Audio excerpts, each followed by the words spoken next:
Hello everyone, welcome to my mini vlog. ಇವತ್ತು ನಾವು ರೆಡಿಯಾಗಿ ಹೊರಟಿರೋದೇ ಕೃಷಿ ಮೇಳಕ್ಕೆ. ಇಲ್ಲಿ ಬಂದು ನೋಡಿದಾಗ ಜನ ಮರಳು, ಜಾತ್ರೆ ಮರಳು ಅನ್ನೋ ಹಾಗೆ ಅಷ್ಟು ಜನ ಇದ್ದರು.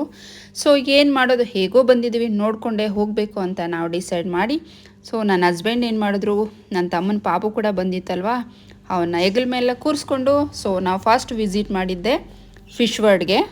ಸೊ ಇಲ್ಲಂತೂ ಮಕ್ಕಳಿಗೆ ಇಷ್ಟವಾಗಿರೋ ಫಿಶ್, ವೆರೈಟಿ ಆಫ್ ಫಿಶಸ್ ಇತ್ತು. ಸೊ ಅದನ್ನು ಕಣ್ ತುಂಬಿಕೊಂಡು ನೆಕ್ಸ್ಟು ನಾವು ಹೋಗಿದ್ದು ಹಸು, ಕುರಿ, ಮೇಕೆ ನೋಡೋದಕ್ಕೆ.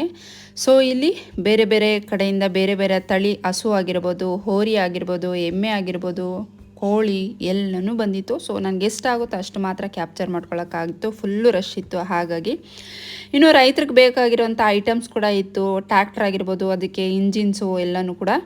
ಇನ್ನು ಅದಾದಮೇಲೆ ನಾವು ಹೋಗಿದ್ದೆ ಫ್ಲವರ್ ಶೋಗೆ. ಸೊ ಇಲ್ಲಿ ಫ್ಲವರ್ ಡಿಸೈನ್ ನೋಡಿ ನಾನಂತೂ ಕಳೆದೋಗ್ಬಿಟ್ಟೆ, ಅಷ್ಟು ಸಖತ್ತಾಗೈತು. ಸೊ ಅಲ್ಲಿಂದ ಈಚೆ ಬರೋಕ್ಕೆ ಮನಸ್ಸಾಗಿರಲಿಲ್ಲ. ನನ್ನ ಫೇವ್ರೆಟ್ ಸ್ಪಾಟ್ ಅಂತಲೇ ಹೇಳ್ಬೋದು.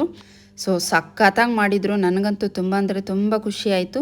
ಸೊ ಅದಾದಮೇಲೆ ಕಲರ್ಸ್ ಕನ್ನಡವರು ಮಕ್ಕಳಿಗಂತಲೇ ಒಂದು ಇಂಟ್ರ್ಯೂ ಥರ ಮಾಡಿದ್ರು. ಅದಕ್ಕೆ ಸೆಕೆಂಡ್ ಸ್ಟ್ಯಾಂಡರ್ಡ್ ಯಾರ ಜೊತೆ ಬಂದಿರೋದು? ಅತ್ತೆ ಏನಂತ ಹೇಳ್ಬಿಟ್ಟು ಕರ್ಕೊಂಡ್ಬಂದ್ರು ನಿಮ್ಮನ್ನ? ನಿಮಗೆ ಗೊತ್ತಿತ್ತಾ ಕೃಷಿ ಮೇಳ ಅಂದ್ರೆ ಏನು ಅಂತ? ಹೆಂಗ್ ಗೊತ್ತಿತ್ತು ಅಂತ ಗೊತ್ತಿತ್ತಾ ನಿಮಗೆ? ನಾವು ನೆಕ್ಸ್ಟ್ ಬಂದಿದ್ದೆ ಸೊ ಫ್ಲವರ್ ಗಾರ್ಡನ್ಗೆ. ಸನ್ಫ್ಲವರ್ ಹೂವಂತೂ ನೋಡಿ ಕಳೆದೋದೆ, ಅಷ್ಟು ಸಖತ್ತಾಗಿತ್ತು. ನಾವು ಹೋಗಿದ್ದು ಸಂಜೆ ಅರೌಂಡ್ 6:30 ಆಗೋಗ್ಬಿಟ್ಟಿತ್ತು. ಸ್ವಲ್ಪ ಕ್ಯಾಪ್ಚರ್ ಮಾಡಿಕೊಂಡೆ ಕತ್ಲಿರೋ ಕಾರಣದಿಂದ.